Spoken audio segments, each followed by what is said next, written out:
InTheRingBoxing.com. What's up, boxing fans? You're listening to the InTheRingBoxing.com podcast show. We have on the line with us today Lightweight Contender, Hammerin Lundy. He's a Philly fighter. He fights out of Philadelphia, the city of brotherly love. He's 19-1 with 1 draw, 10 of those fights coming by way of knockout. Hank, thanks for being with us today. No problem. All love, much love. Hank, you bounced back from your loss to John Molina and won a unanimous decision over Hammerin Loader last August in Canada. And come April 1st, you'll be facing Patrick Lopez for the vacant NABF lightweight title, which will be televised on ESPN2. How's your training been going for you? Oh, training been going well. And like most people, they let like the southpaw thing get to them. Like, I'm used to southpaws. I love southpaws, so it ain't gonna be no thing. It's just gonna be like fighting a right-hand fighter. And from what I've seen, my trainers, the guy comes forward and he throw reckless punches. So, I mean, I'm ready. I've been ready for this fight. I mean, my weight been down I got 2 more weeks to go, and I'm feeling excellent, in shape. And all I'm doing is just getting faster and getting stronger. So I'm ready to go. I'm at weight already. Who have you been sparring with? Oh, man, see, at my gym, I got nothing but the bigger guys. So this guy, I know he comes forward and he brings pressure. So I've been sparring with Yusuf Mack. Oh, okay. Dafir. I have Dafir. What else we doing? We working with Rasheem Brown. These guys are bigger guys. One is a middleweight, and 2 of them is light heavyweight. And Yusuf Mack, he's been on ESPN a whole boatload of time. And, you know, that guy, he could punch. Been working with Danny Garcia. There's a lot, and a lot of amateurs in the gym that, just been helping out. The whole Schuler's gym. They just been showing love, getting me them rounds in. Yeah, so you ready to go. You sparring some real big guys, for a lightweight, sparring with a light heavyweight should be no problem for you then. What would you say is your best asset? How would you describe your style? Oh, see, my style, I'm gonna tell you one thing. When you prepare to fight Hank Lundy, you need more than one guy to imitate Hank Lundy.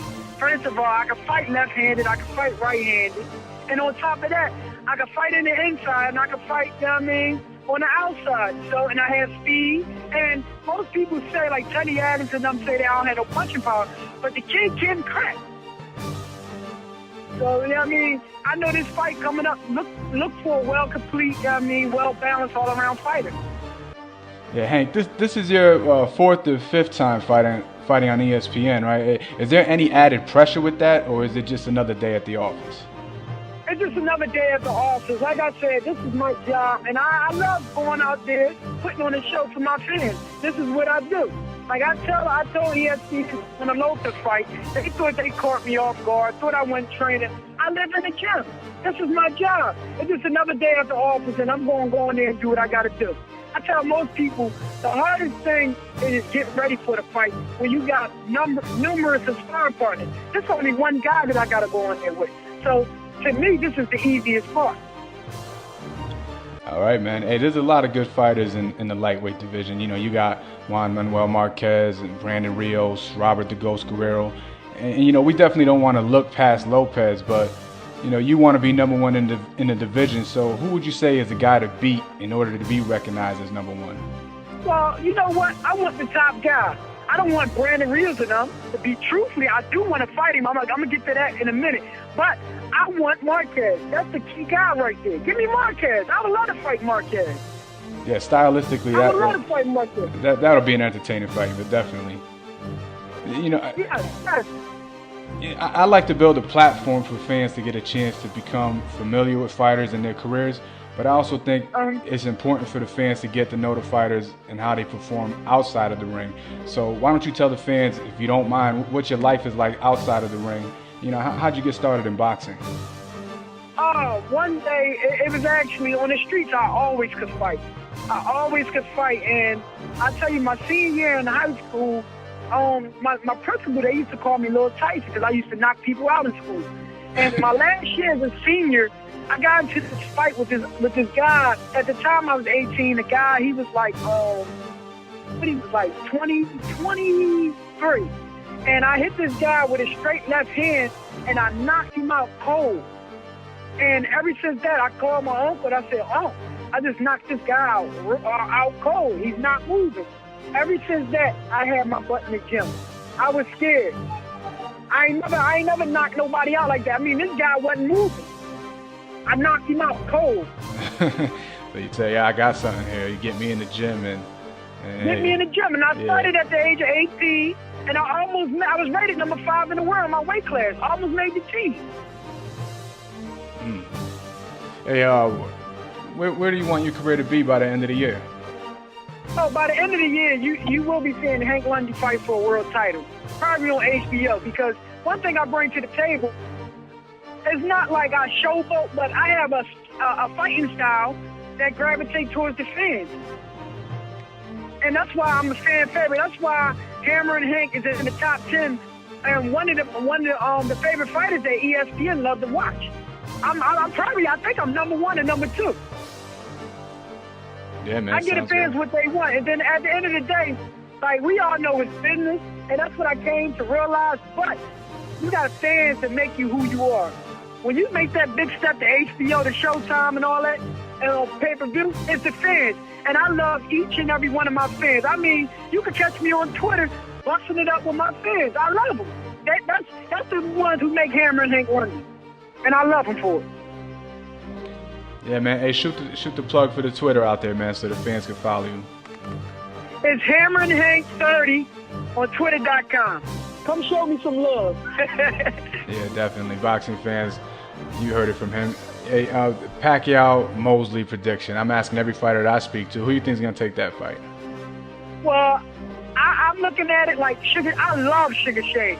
Matter of fact, I tweeted to Sugar Shane, and I told Sugar Shane I grew up watching. I was a big football star, and every time a Sugar Shane fight come on HBO, I'm there seeing Sugar Shane fight, knocking somebody out. I grew up on Sugar Shane. I'm leaning towards Sugar Shane. Sugar Shane is not shot. Everybody think Pacquiao gonna walk to him. I'm gonna break it down what Pacquiao is doing. Okay, that's like me in the gym. I spar with them bigger guys. But them bigger guys, what they gonna try to do is load up to take that one person try to knock me out. But by reality, all I'm doing is gonna wear you out. But when you got somebody in front of you that's your size and that can move around with you, it becomes a different ball game. That's why I'm take more kids again. Let's talk about that. Yeah, so you mentioned that you want to fight the number 1 guy. You also mentioned you'll get back to Brandon Rios. Talk about that. Okay, now I was in the gym, and it's one of the guys from the gym. They actually know. Well, his peoples know him. His peoples called and said, "Well, who's this guy, Hank Lundy? We want to use him for a tune-up fight." Well, you know me. I get on Twitter, write him a message like, "Hank Lundy is nobody tune-up." I want y'all to take the fight. Matter of fact, I told the guy said, "Well, Hammerin Hank trains in our gym." And we left it at that. But I told him, you tell him, I ain't been in the gym. Tell him, make the fight. The next thing you know, Brandon Rios fighting somebody else. I want the fight. Brandon Rios, I'm going to tell you like this. Okay, he comes forward. But what happens when you got a guy that's boxing you and not allowing you to get on the rope? That's all you have to do is turn him. He's a pressure fighter. I give him that. You know what I mean? But what happens when you got a guy that ain't going to let you, get him against the rope and know what he's doing? Keep you in the middle of the ring. Like, I know a lot of people, oh, well, how can you say that? Hank, you fought Molina and it happened to you. But the key thing, in that fight, I said, okay, Molina caught me, and he was supposed to have been a hell of a puncher. Why he didn't knock me out when he caught me? He caught me flush. I got up and continued to win the rounds. The referee took the fight from me on the rope. I don't respect that. And in the back of Molina's head, I know he can't walk around stating that he's the NABO champ. Really, because the referee took the fight from me. That whole fight, I was whooping him the whole fight. But, you know what I mean? Like I told ESPN, I'm not making no excuses. He won. You know what I mean? I had food poisoning. Right before the fight, I was throwing up like crazy, vomit. My promoter, he literally cussed me out. Why didn't you tell me you were sick? I said, you know what? Because I'm a warrior. I'm a warrior. I'm going to go in there and fight. And I did that sick. But I tell you like this, John Molina, Dan Goosen came in the locker room and said, Hank, you won that fight. We got away with this. I said, what's up with the rematch? We'll never fight you again. And it came out his own trainer mouth. You have something that John Molina don't have. At the end of the day, do Hammer and Hank lead John Molina? No. Because once again, I came back on ESPN for the guy 14-1 with 10 big knockouts. That was supposed to have been a somewhat better puncher than Molina, and this guy couldn't hit me with a handful of rice. And I go to show everybody a focused Hammer and Hank. Nobody ain't beating me, and I put that on my life. Hammer and Hank ain't never going down again. Because you know what? One thing about it, I learned from my mistakes. You know what I mean? Sometimes we had to grow up in there, and that's what I did. No more showboat, and I grew up in there. And I tell you what, Hammer and Hank ain't never going down like that again. Never. Hey, man. And like they tell you, don't wake a sleeping giant. They woke a sleeping giant. Yeah, man. Hey, I'm gonna be ringside covering the event, so I'm definitely looking forward to seeing you in action, man. In closing, is there anything that you want to say to your fans?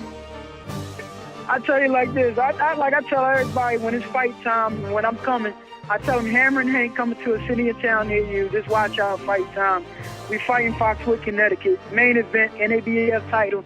And after this will put me, I think, in the top 5 to fight for a world title. So, I mean, you know, as long as you're rooting for Hammer and Hank, I'm gonna bring you them good, exciting fights. And like I said, one thing and foremost, I do it for the fans. And I put it like this: I love my fans, and you know what I mean, y'all keep me going. Hammer and Hank coming to a city and town near you. Okay, boxing fans, April 1st on ESPN2, Friday Night Fights. You can see Hammer and Hank Lundy in action. The fight will take place at Foxwoods Resort and Casino, and if you're in the area, come down and enjoy the fights. If not, tune in on ESPN2. This is InTheRingBoxing.com, the podcast show. Be safe, people.